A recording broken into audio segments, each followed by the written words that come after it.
Bueno, ahora sí, bienvenidos a todos. Gracias por unirse otro jueves a este lindo curso. Hoy vamos a tener una charla de psico-oncología a cargo de la licenciada Fátima Barragán. Ella es psico-oncóloga del hospital y la verdad que nos ayuda un montón con nuestros pacientes. Así que bueno, Fati, gracias por sumarte y te pasamos la palabra. Bueno, gracias, Vane, gracias a ustedes. Bueno, el tema que nos convoca hoy está relacionado con la psico-oncología, que es, bueno, mi especialidad dentro del hospital. Y la realidad es que, bueno, la patología oncológica afecta la calidad de vida no solo del paciente, sino también de la familia, produciendo modificaciones en el ámbito social, laboral y demás. Con lo cual es importante que como médicos se tenga en cuenta el aspecto psicosocial a fin de poder acompañar de manera eficaz al paciente. La repercusión emocional que tiene el paciente en relación al diagnóstico va a depender de múltiples factores y varía de paciente en paciente. Depende de la etapa de la enfermedad, de la edad en la que se encuentre, la localización, la contención que tenga y demás. Para poder organizar esta charla, vamos a dividir la charla en tres ejes. Primero, los aspectos emocionales del paciente. ¿Por qué? Porque considero que es importante que conozcamos qué es lo que pasa desde el punto de vista subjetivo en el paciente en los distintos momentos de la patología. Después, los riesgos psicopatológicos, sería la segunda parte de la charla, y cáncer y familia, la tercera. En relación a los aspectos emocionales del paciente, ellos atraviesan por diferentes fases de la enfermedad, ¿no? El proceso diagnóstico, el diagnóstico en sí, el tratamiento, el post-tratamiento y la etapa de supervivencia. Y cada uno tiene sus características especiales. Por ejemplo, en el proceso diagnóstico. En el proceso diagnóstico ellos tienen una abundancia de estudios, de consultas médicas, donde los obligan a dejar sus tareas habituales, su rutina. O sea, hay modificaciones en su rutina diaria, tienen que acudir acompañados, a veces por un tema emocional, sienten que pierden autonomía, y es una etapa en la cual están adentrándose a un nuevo ambiente del cual desconocen, y esto genera temor, incertidumbre y preocupaciones. Y un estado de alerta constante. ¿Por qué? Porque están en un proceso en el cual no saben dónde están parados, no saben qué es lo que les está pasando, ¿sí? Es una etapa que genera mucha ansiedad anticipatoria y que es muy difícil para los pacientes, especialmente aquellos pacientes que presentan ansiedad. Luego viene el momento del diagnóstico, de la confirmación, ¿no? Esto es un momento crítico. Cuando yo recibo a los pacientes por primera vez y a causa de un debut oncológico, es como que, bueno, para explicarlo en términos simples, ellos van caminando por la vida, le corren la alfombra, se cae, y cuando se ponen nuevamente de pie, el mundo se puso al revés. Dejan de ser una persona que maneja su cuerpo, su agenda, su vida, para convertirse en un objeto en el buen sentido, para que pueda estar bien, para que pueda hacer el tratamiento, pero no puede dejar de sentir que es el otro el que maneja su cuerpo y su tiempo, quien le indica si se opera, si le hacen quimioterapia, cuántas veces tiene que ir al médico. Y hay algo que a todos los seres humanos en mayor o menor medida nos afecta, que es la falta de control. Y la pérdida de control en algún tipo de personalidades es muy, muy difícil. Además de toda esta situación que tiene que ver con lo desconocido y la incertidumbre. Entonces, en todo este proceso hay un montón de temores asociadas al tratamiento, a los efectos adversos, debido a concepciones lejanas acerca del cáncer y de la quimioterapia. Hay cambios de humor, puede haber irritabilidad, culpa por sentirse enfermo, por estar enfermo. Entonces empiezan una etapa de duelos, duelos por la pérdida de la salud, por la pérdida del rol social, familiar, laboral, y es lo que los psicólogos llamamos proceso de adaptación. ¿Qué es el proceso de adaptación? Es aprender a hacer frente al sufrimiento emocional y resolver todas las cuestiones que aparecen alrededor de la enfermedad. El tema de poder transitar por estos duelos le va a permitir adaptarse gradualmente y aprender a convivir con esta nueva situación. Pero es un momento que es terriblemente angustiante y que tiene una alta exposición emocional. Luego, el momento del tratamiento, donde se afecta obviamente el estilo de vida. Hay una modificación de roles en la familia, a veces de ser el que cuida y el que protege es el protegido y el que tiene que ser cuidado, el que tiene que ser acompañado a los tratamientos. Por otro lado, hay temores asociados a la cirugía, ya sea con los temores universales relacionados con la anestesia, con las ideas de mutilación, con dolor posoperatorio. Puede ser alteraciones por la imagen corporal, la pérdida de funcionalidad.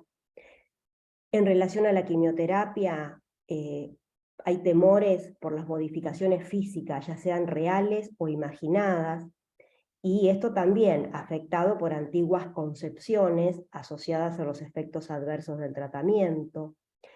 El tema de la radioterapia, ¿no? Este desconocimiento por los aparatos de la radioterapia que generan mucha ansiedad, mucho temor. El tema de la marcación cuando es algo que tiene que ver con cabeza y cuello, que tienen que armar la máscara y sienten esta ansiedad que los embarga y los ahoga. Hay un montón de cosas que en cuanto a la radioterapia le afecta, como por ejemplo el tener que ingresar solos a la aplicación de rayos. Es como que, bueno, despierta muchas fantasías la radioterapia. Luego la etapa de post-tratamiento y supervivencia. Esta es una etapa en la cual uno siente temor a la recaída, siempre el temor, el fantasma está presente, pero a la vez que ese fantasma está presente, también hay una situación donde se sienten un poco desamparados, porque la visita a los médicos, la asiduidad en cuanto a la concurrencia al hospital va disminuyendo, y entonces es como que, bueno, se sienten un poco a la deriva en cuanto a todo esto, y les genera mucha angustia. Hay gente que tiene crisis de ansiedad, hay gente que padece una depresión en estos momentos, porque aparte se suma el momento en el cual tienen que reinsertarse a los diferentes ámbitos, ¿sí? Tienen que volver a la vida acarreando las secuelas físicas y psicológicas del tratamiento, y a algunas personas les afecta. Entonces es como que, bueno, también es un momento muy difícil para el paciente, al igual que la proximidad a los controles. Los tiempos previos a los controles realmente es un momento que también despierta muchísima ansiedad en el paciente, ¿sí? Por muchísimo tiempo. Y por otro lado, uno tiene que tener en cuenta que si bien el diagnóstico, el debut oncológico, tiene una repercusión emocional alta, la repercusión de una recidiva es mucho mayor, porque realmente es como que el impacto de esta sensación de falta de control se agudiza, y realmente es algo a tener en cuenta en la consulta con el paciente, porque ahí sí se puede desencadenar una depresión. A ver, también uno tiene que tener en cuenta ante el paciente cuáles son los factores que van a intervenir en la construcción del significado de la enfermedad, ¿no? La doctora Vidal y Benito menciona que tienen que ver con las actitudes del médico en relación a esta colaboración del médico, esta sociedad que se arma con el médico a fin de poder solucionar la situación.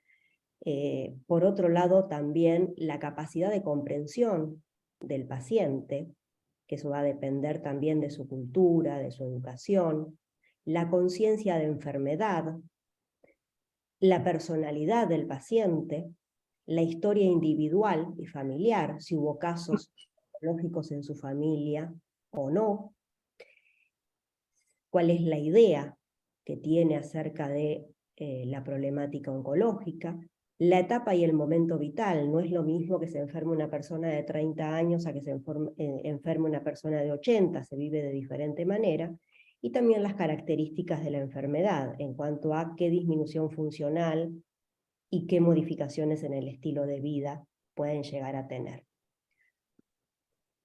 El significado de la enfermedad va a variar de paciente en paciente. Para algunos va a ser una sensación de invalidez, para unos de ser una persona anormal, ¿sí? Otro ven la enfermedad como una amenaza, como un malestar, como una soledad, y hay otros que lo focalizan pura y exclusivamente sus emociones. ¿Qué es esto? En los cuales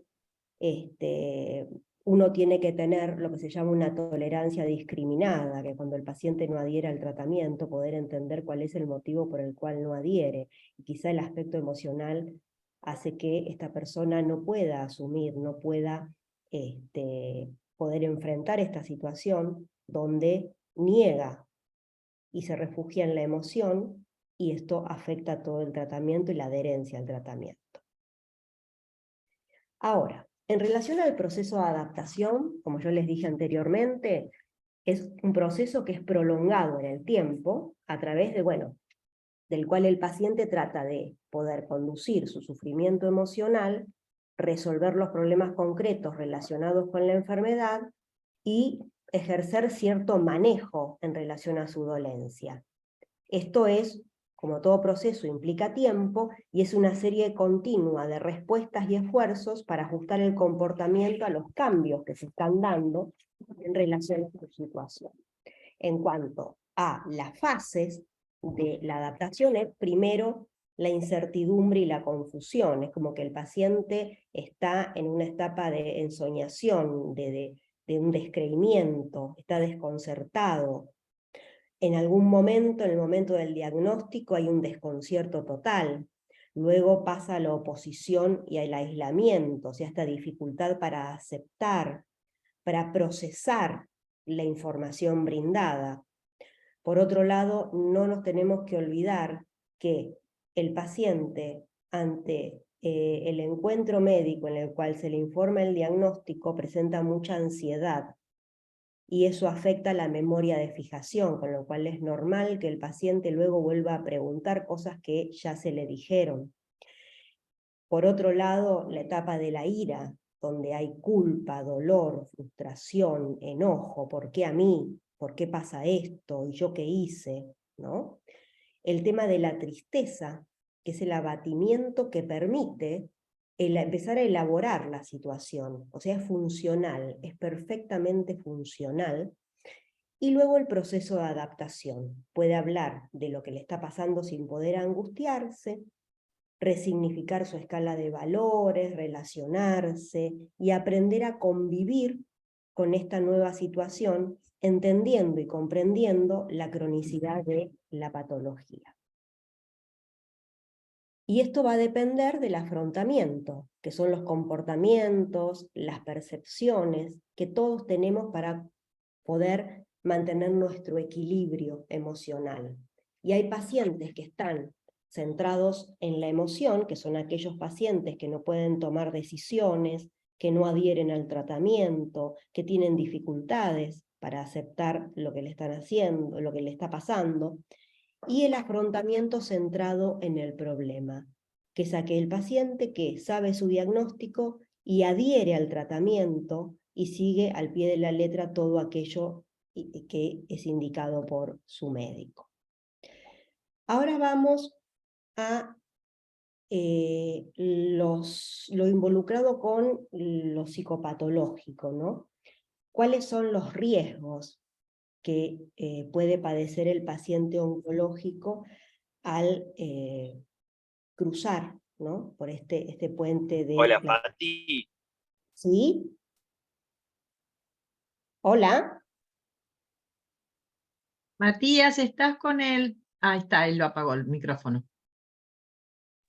No, sí, lo que pasa es que no escuchaba, no sabía si era que yo no escuchaba o qué pasaba, perdón. Ah, ¿me escuchan ahora? Sí, se escucha bien. Se escucha bien. Bueno, estos riesgos psicopatológicos. ¿Cuáles son estos pacientes a los cuales Yo uno escucho tiene... cortado, no sé el resto porque yo estoy justo con el teléfono, por eso no sé el resto cómo está escuchando. Estamos escuchando bien, Mati. Perdón, Fati. No, todo bien, Mati. Bien, ¿cuáles son los riesgos psicopatológicos que uno tiene que tener en cuenta ante el paciente? Cuando hay un antecedente de algún trastorno de ansiedad o de personalidad o de depresión, también antecedentes familiares de algún trastorno psiquiátrico, una historia de adicciones, alcohol, droga. Hoy hay que tener muy en cuenta este tema de la marihuana. Uno también hace mucho hincapié hoy en averiguar acerca del aceite de cannabis, porque bueno, a veces la gente no lo compra de lugares confiables y tiene efectos colaterales en la abstinencia y demás. Cuando tienen poca red de contención social o familiar, cuando hay dificultades económicas, cuando hay gente que, no sé, se enferma el jefe de la familia, que de repente es quien es el proveedor de esa casa, con un trabajo precario, y tienen dificultades económicas, eso hay que prestar mucha atención. Y además el tema de las dificultades laborales, porque bueno, hay gente que es autónoma, hay gente que tiene trabajos con contratos muy precarios también. Todas estas cosas se van sumando para que el paciente pueda llegar a padecer alguna situación difícil, como puede ser ansiedad o depresión. Ahora, ¿qué criterios puedo usar para poder diferenciar una reacción normal o patológica? Porque bueno, la realidad es que cuando uno recibe un paciente con un debut oncológico, es normal que el paciente llore, se angustie, se enoje, ¿sí? Y uno no puede catalogar eso como una depresión. Uno lo ve como una reacción lógica y reactiva al momento vital.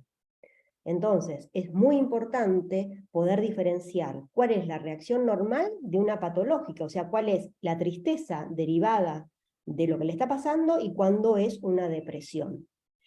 Cuando tiene una reacción, lo normal es cuando tiene una reacción moderada, ¿sí?, que está de acuerdo a situaciones específicas. No sé, de repente habla de la enfermedad con alguien y se angustia, pero después puede continuar con su vida y se va, no sé, a hacer una compra con su hija, ¿sí? Obviamente está triste, está mal, pero eso no la invalida.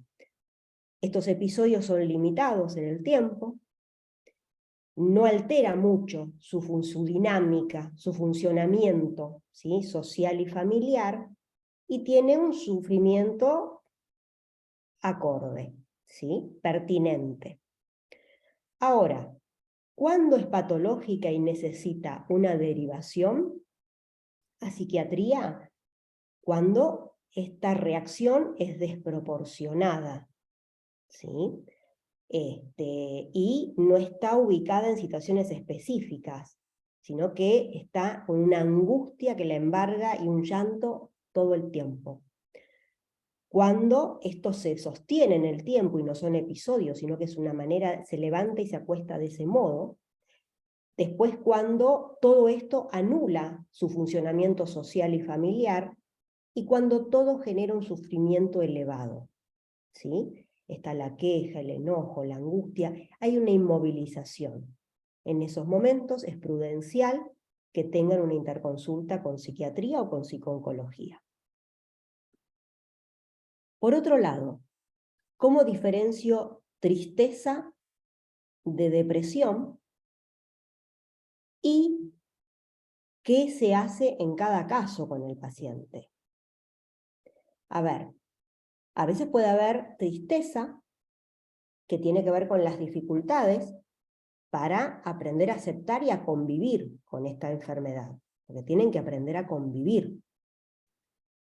Cuando hay impotencia, cuando hay una desesperanza, incertidumbre, una dificultad para poder disfrutar plenamente de los momentos, y cuando tienen esta cosa de no poder hacer proyectos a mediano plazo, cuando se sienten inferiores, ¿sí? Cuando tienen esta situación en la cual se angustian y no entienden por qué les está pasando a ellos. En esos momentos es importante la derivación a psico-oncología. ¿Para qué? Para poder trabajar sobre estas cuestiones, para poder facilitar el proceso de adaptación, porque eso redunda en una buena adherencia al tratamiento, ¿sí? Por otro lado, ¿cuándo es necesario y la intervención de un psiquiatra? Bueno, cuando hay una depresión que cumple con los criterios del DSM-5, cuando hay trastornos del sueño, ya sea insomnio de mantenimiento, mixto, de conciliación, cuando hay anedonia, ¿sí? Que no está relacionada con la astenia que puede dar una medicación y demás, cuando está deprimido y sin ganas durante todo el tiempo, cuando está muy agitado o cuando está muy retraído, ¿sí? Cuando no tiene energías, cuando el sentimiento de culpa y de desesperanza es excesivo, ahí es importante un tratamiento integral. Un psiquiatra para que le pueda medicar un IRS, digo IRS porque es el que tiene menos interacciones medicamentosas con las drogas, y una terapia psico-oncológica, ¿sí?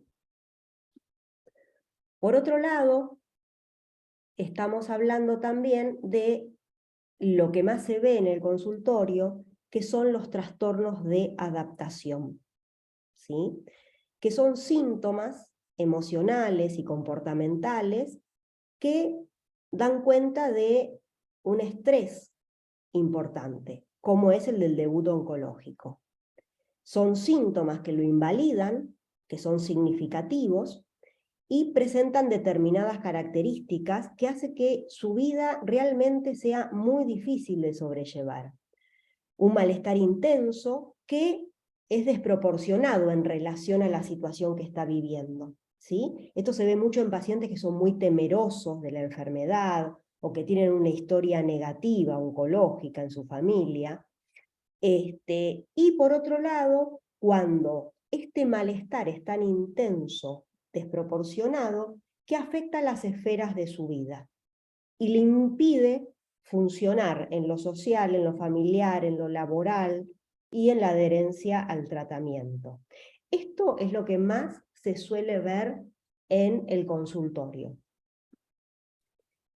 Después estamos también involucrando a la familia.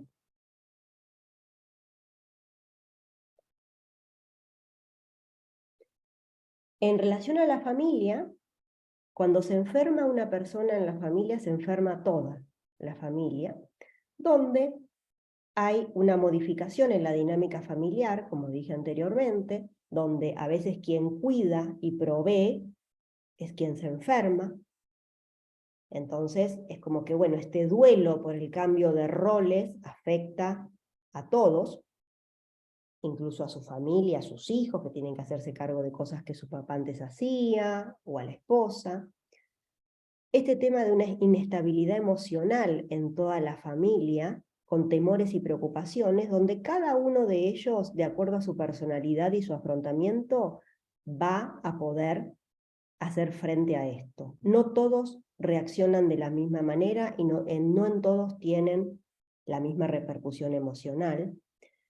La importancia del apoyo en la familia, cuando una familia está bien constituida y son personas que se brindan apoyo, pueden salir airosos de esto, pero cuando es una familia disfuncional, ahí empiezan muchos de los problemas, y a veces estos problemas se transmiten a el profesional que atiende a el paciente. Por otro lado, la búsqueda de información patológica, que lleva también a la asesoría genética en algunos casos, que bueno, genera suficiente y un molesto estrés, y el tema del apoyo social, fundamental.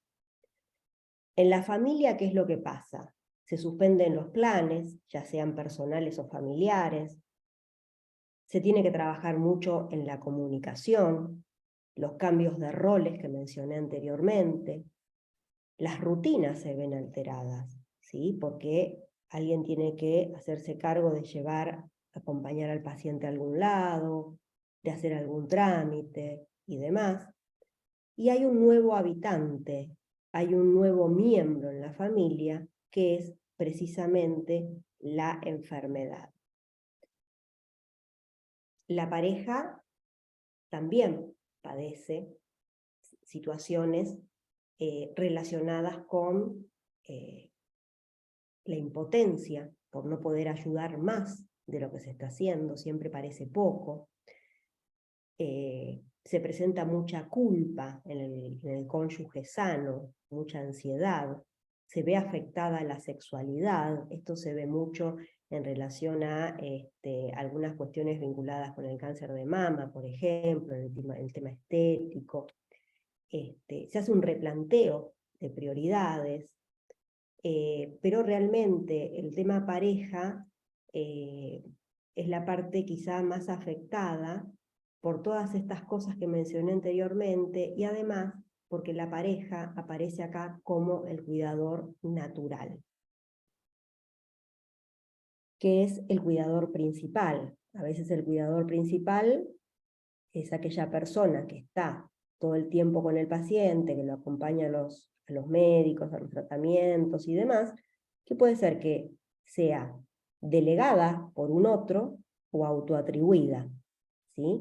Generalmente es la esposa, y si no hay esposa, según algunos estudios, es una de las hijas, ¿no? Quien se hace cargo de esta situación, y lo que tiene es una atención las 24 horas al paciente, una vivencia próxima a la enfermedad que lleva a un agotamiento y a un estrés, con lo cual es importante también poder acompañar al cuidador principal con psicoeducación relacionada con sus cuidados, porque corre riesgos de un estrés del cuidador, que lo que lleva es en el afán de cuidar, agotarse y cuidar mal. Por eso una de las partes de el trabajo psicooncológico es trabajar con los cuidadores principales a fin de educarlos en los cuidados y en poder organizar la dinámica familiar de tal manera que sea una participación de toda la familia y que no salga nadie perjudicado. Lo que pasa que también es cierto que a veces el paciente quiere que sea solamente una persona quien lo atienda. Yo siempre les digo, el tema de que estén enfermos no significa que sean tiranos, y también hay que trabajar esas cuestiones con el paciente. Pero bueno, como cada familia es un mundo, nos encontramos con un montón de dinámicas familiares, algunas disfuncionales, otras no, pero bueno, es un trabajo fundamental, porque no sabemos cuánto tiempo dura el tratamiento, y tenemos que velar por la seguridad del cuidador, que aparte es un aliado del médico. Resumiendo, los criterios de derivación, de acuerdo a este estudio, cuando hay una alta necesidad de derivación es cuando hay antecedentes de una psicopatología, como dijimos anteriormente, abuso de sustancias, dificultades en adherir al tratamiento, ideas de suicidio, problemas de comunicación, ¿sí? O problemática en la relación médico-paciente, problemas para controlar los síntomas, con lo cual a veces, ¿por qué digo esto? porque el control del dolor o el control de síntomas también está relacionado con los aspectos emocionales, con lo cual si el paciente está con una crisis de ansiedad o una depresión o algún trastorno de adaptación, obviamente su umbral de dolor se va a expandir, con lo cual es necesario la intervención de un psicooncólogo. Un criterio medio de derivación es cuando, bueno, el tratamiento oncológico implica una alta complejidad, cuando hay problemas de comunicación en la familia, cuando hay hijos adolescentes o adultos jóvenes, cuando uno ve que tiene que orientar a la familia, pues la familia puede que cuide mal, aunque no quiera, cuando el tratamiento puede tener una afectación importante de la imagen corporal y el paciente va a tener que aprender a convivir con esa nueva situación, cuando hay la dificultad de adaptación que vimos hoy al diagnóstico, a la recidiva, a una enfermedad avanzada, cuando hay preocupación existencial, espiritual y un malestar emocional persistente.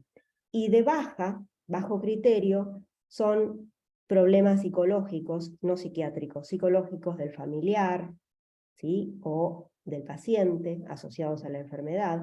A veces quizá quienes presenten más problemática de ansiedad son los familiares, ¿no? Una vez va a ver a un familiar y dice, no, hablale y ponelo bien, que él tiene que estar bien, que tiene que estar fuerte. Realmente a veces hay familiares que necesitan mucho apoyo, porque en la manera que actúan como actúan, perjudican al paciente. Después, pacientes en proceso de duelo, aquellos pacientes que se enfermaron y están cursando un duelo por la pérdida de algún familiar, por ejemplo, cuando tuvieron algún evento estresante, cuando no tienen mucho apoyo social,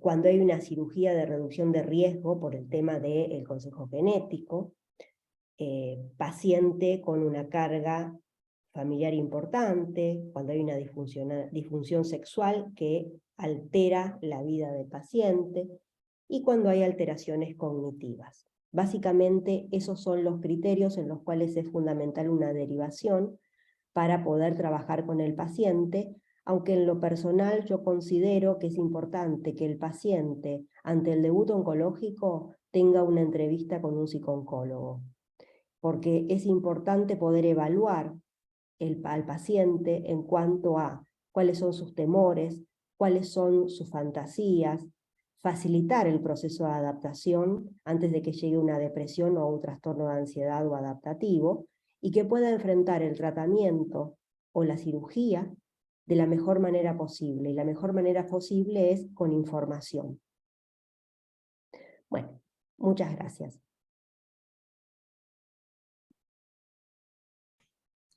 Bueno, muy linda la charla. Pati, tenemos algunas preguntas para hacerte.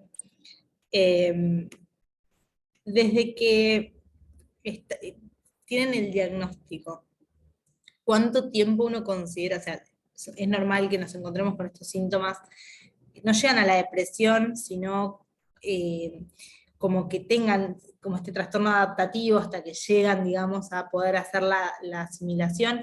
¿Cuánto tiempo uno puede esperar que tengan estos síntomas para poder después considerarlo por ahí que está entrando en una fase de depresión en vez de algo adaptativo a la situación?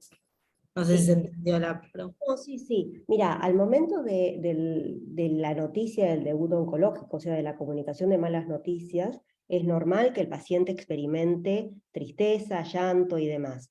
El tema es poder ver cómo el paciente luego va adhiriendo al tratamiento, vale decir, vos lo ves la primera vez para informarle acerca de su situación y después lo volvés a citar para decirle, bueno, a ver, el tratamiento es este, se hace tal. O sea, vos en esa segunda oportunidad, vos ya podés ver en qué situación está el paciente. Si está muy temeroso, si está indeciso, si tiene muchas preguntas, si vos ves que se inhibe y no pregunta. Ahí ya se están presentando dificultades, porque ya te das cuenta que tiene un afrontamiento centrado en la emoción, pero lo que voy a hacer concreta en cuanto a tu pregunta es, ya en la segunda o tercera entrevista con el paciente, vos ya te tenés que dar cuenta de que esto está pasando. Y si hay alguna duda, podés consultar con el psicooncólogo, ¿sí? Pero generalmente es eso, ¿no? Además de que yo considero de que es importantísimo que ellos puedan tener una entrevista antes de iniciar cualquier tratamiento, porque tienen un montón de fantasías y aparte hay que ser muy cuidadosos en el discurso para con el paciente, porque por este tema que mencioné anteriormente, está la ansiedad y el miedo que tienen, la tristeza, que vos les explicás las cosas y se lo olvidan, y hay cosas que no recuerdan y que le generan miedo. Yo tengo pacientes que muy graciosamente me dicen, no, mira, acá tengo todavía el papelito que me hizo el doctor fulanito explicándome tal o cual cosa. Pero yo creo que en la segunda o tercera entrevista con el paciente, antes de que inicie la quimioterapia, ya te vas a dar cuenta cómo está anímicamente, si lo va a poder tolerar o si necesita una intervención. El riesgo de depresión lo vamos a ver más adelante en el transcurso, pero sí el tema de saber si necesita un acompañamiento. Acá estoy viendo una pregunta de Gisela. Un tipo de paciente con quienes nos cuesta intervenir en este aspecto es con aquellos que se encuentran en negación absoluta. ¿Tenés alguna sugerencia sobre cómo introducir la necesidad de seguimiento por psicooncología? ¿Lo recomendás? Sí, Gise, me parece fundamental que esta persona que está en negación... A ver, negación absoluta. Si inicia un tratamiento quimioterapéutico es como que la negación es parcial. Creo que lo que no tiene es conciencia de enfermedad. Ese es el punto.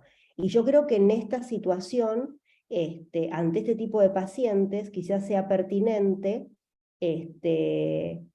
poder indicar, digo indicar, ¿no? No sugerir, indicar la visita a un psicooncólogo para que pueda tener la entrevista y podamos ver de qué se trata y por qué esa negación, porque quizá esa negación parcial que vos ves es para con los médicos, para con la situación, porque bueno, a veces necesitan sostener determinada actitud para poder sobrellevar las cosas, pero en el consultorio, en un frente a frente, es como que se da otra dinámica.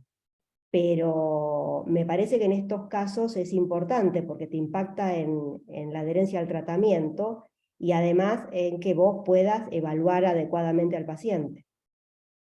Se te pueden escapar muchas cosas con este tipo de pacientes. Un montón. Un montón. Y otra pregunta, en cuanto a lo que es el manejo de información, ¿no? Para nosotros que tenemos que por ahí dar las malas noticias, esto que decías un poquito recién, ¿cómo es la recomendación? O sea, ¿cuál sería tu recomendación? ¿Responder en base a lo que el paciente pregunta, ser honestos y decir la situación tal cual es, ir guardando información y ir dándola con el correr del tiempo? ¿Cómo sería una recomendación? ¿Es paciente a paciente? A ver, si bien es un trabajo muy artesanal, porque depende de las características del paciente, la transmisión de malas noticias me parece que tiene que ser de una manera, ¿cómo explicarlo? Vos le das el diagnóstico al paciente. Bueno, esto es un tumor de, no sé, esófago. La solución es esta y esta. ¿Tiene alguna pregunta? ¿Quiere preguntarme algo? Dejarle un espacio para que pregunte. Poder consolarlo, poder acompañar en su silencio. Y en ese momento el shock puede ser tan grande que no te va a preguntar nada. ¿Sí? Entonces, lo que yo sugiero, y yo se los digo siempre a los pacientes, es que anoten las preguntas que quieren hacer a su médico para la próxima visita, porque están choqueados. Y en cuanto a este tema de dar información, uno siempre habla de la verdad tolerable, qué es lo que el paciente sabe, qué es lo que quiere saber y qué es lo que puede tolerar. Y ahí vamos también a la dosificación de la información. ¿Qué es lo que el paciente sabe? Señor, usted tiene un cáncer de esófago. ¿Usted sabe lo que es eso? ¿Conoce a alguien que haya padecido esta enfermedad? ¿Qué idea tiene? ¿Sí? sea, ahí decís, bueno, ¿qué es lo que sabe? Bueno, ¿tiene alguna pregunta? Que seguramente en un primer momento de shock no va a tener muchas, porque viste que cáncer está ligado a muerte, es así, en la mayoría de los pacientes, más en los mayores de 60 años. Y después, ¿qué es lo que él quiere saber? Lo vas a ir sabiendo en en el segundo encuentro, donde él venga con esta nota, con estas preguntas acerca de su enfermedad.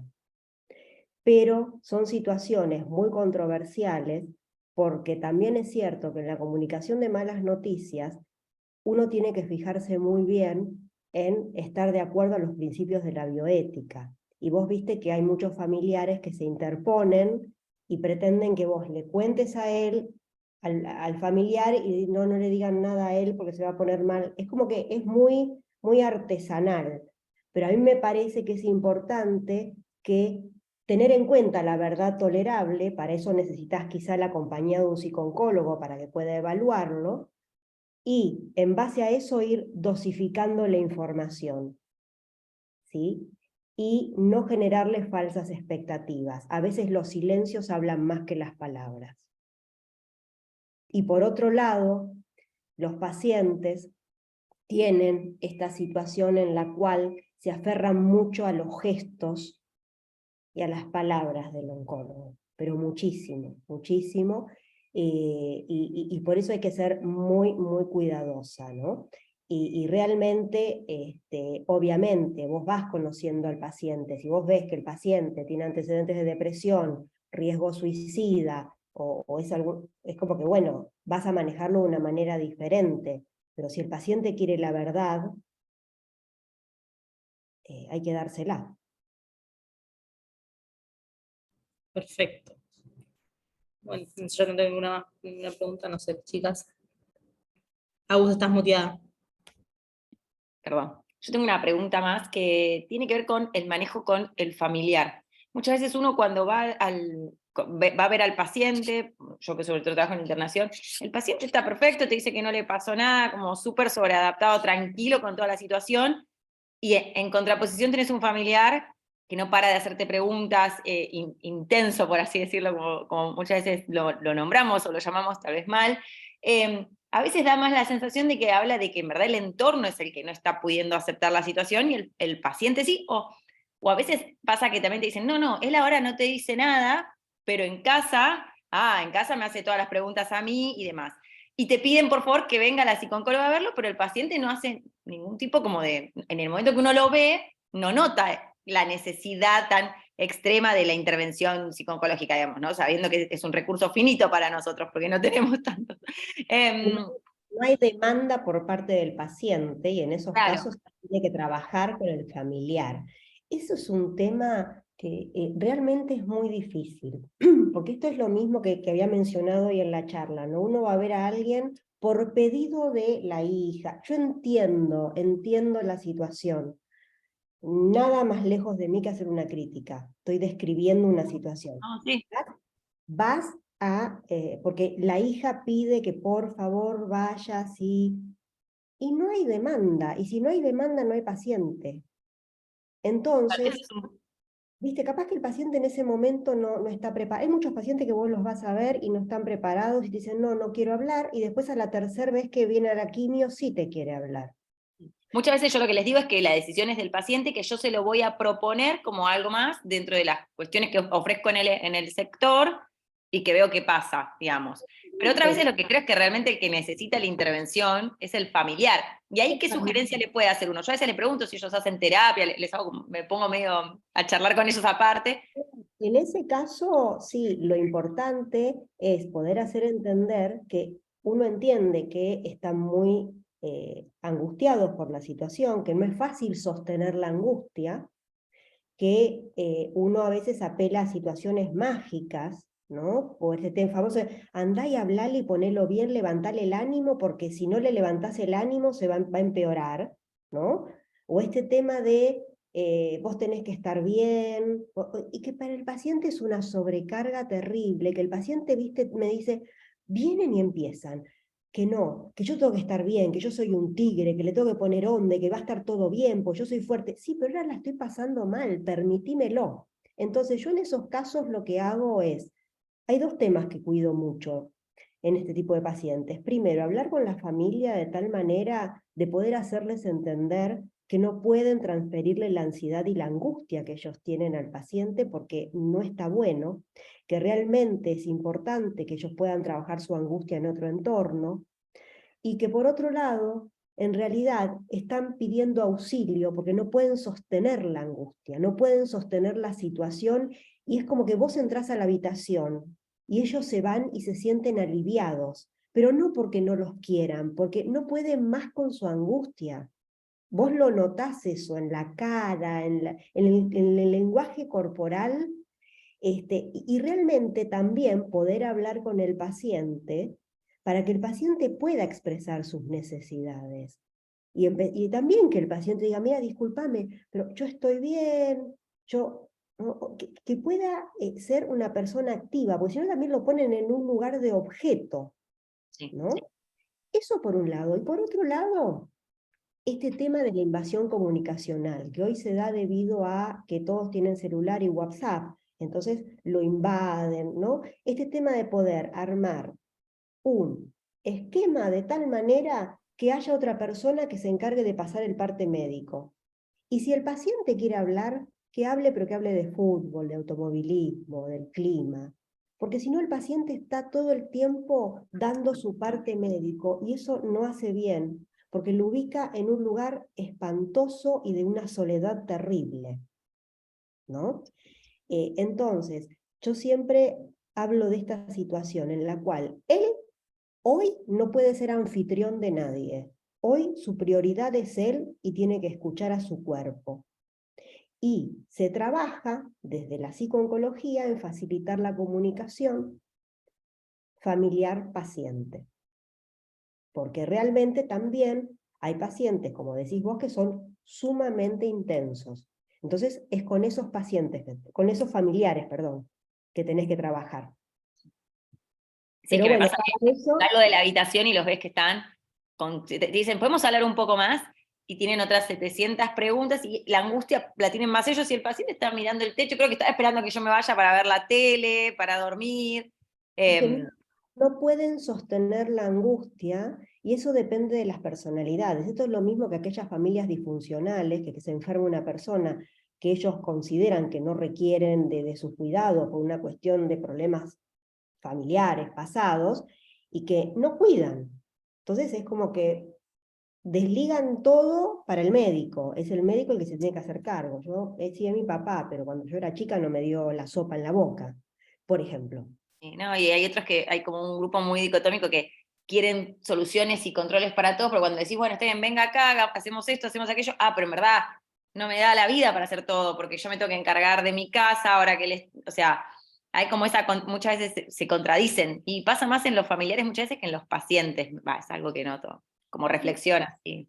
Siempre digo, no hay una facultad que nos enseñe a transitar por esto. No, Cada obvio. uno lo que puede y responde desde donde puede, pero bueno, es importante detectar estas familias. A mí me ha pasado un montón de veces, más en señoras de 70, 80, que son traídas por sus hijas, que el otro día una hija me mandó un mail y dice, bueno, si ella no quiere, yo no puedo.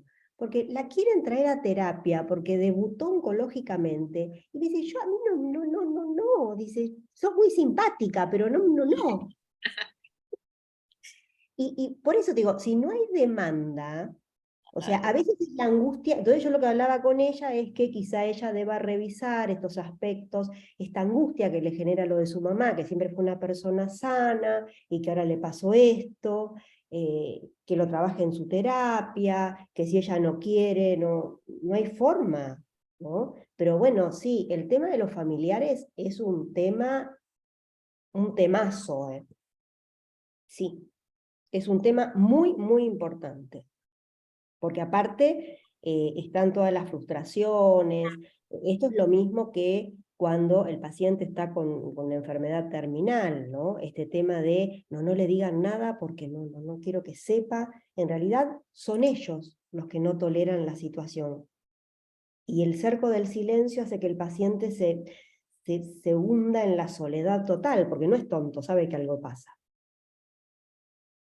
Gracias, Fati. Genial.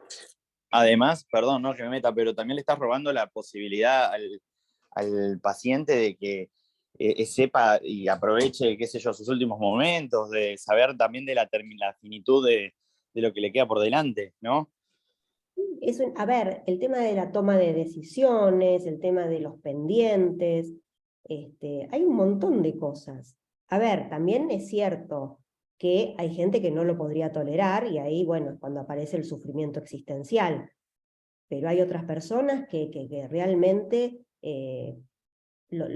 con dolor, pero lo aceptan. Yo tenía un paciente con un cáncer renal que él tomaba, desde el punto de vista del significado de la enfermedad, para él era un desafío, porque su mamá falleció de cáncer renal. Entonces dijo, a mí no me va a ganar. 42 años tenía, hace 5 años atrás, 6. A mí no me va a ganar esta enfermedad, de ninguna manera. Y seguía. Y a veces venía al hospital todo golpeado porque venía con su bastón y se caía, pero él seguía. Tenía una hija de su primer matrimonio, adolescente, un bebé de 6 meses, con alguien que convivía con él pero no estaba casado. Se interna, ya no había nada para hacer. Él, siempre entendiendo lo que le estaba pasando, decidió primero tener una charla con su hija de despedida, con la adolescente, que se llevaba mal porque había tenido otra hija. Después se casó en el hospital con su señora, con la mamá de la beba de 6 meses, dejó todas las cosas en orden, y yo nunca me voy a olvidar, cuando yo lo fui a ver, le digo, bueno, fulanito, le digo, era un viernes, nos vemos el lunes. No, Fátima, yo te agradezco. Aparte, yo decía, ¿cómo hago para no llorar? Pues se me caían las lágrimas. Dice, te agradezco todo lo que hiciste por mí, que esto, que aquello, que... Dice, yo el lunes no voy a estar. Vos sí vas a venir, pero yo no voy a estar. Falleció el sábado. ¿No? Estas cosas así como pasan con este tipo de cosas, pasan con familias negadoras y pasa con pacientes negadores. Hubo un caso de una paciente con un cáncer de pulmón, muy jovencita, muy raro, el cáncer de pulmón de esta chica, que eran de una provincia, que bueno, echaban a todos los médicos porque los médicos le decían que no había posibilidades. Entonces me echaban a mí como psicooncóloga, echaban a los oncólogos.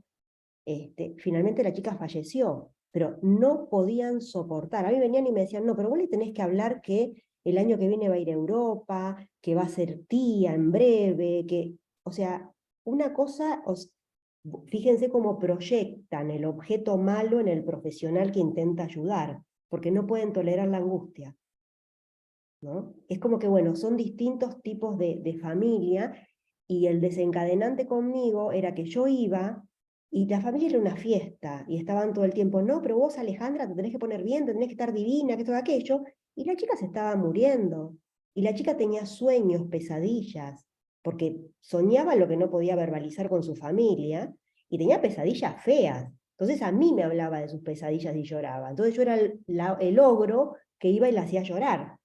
Entonces me echaron. O sea, hay infinidad de cosas, infinidad de familias, ¿no? Y yo creo que cada una necesita un tratamiento especial, y reitero, no hay una facultad que nos enseñe, y debe ser muy, muy, muy duro. Es muy duro.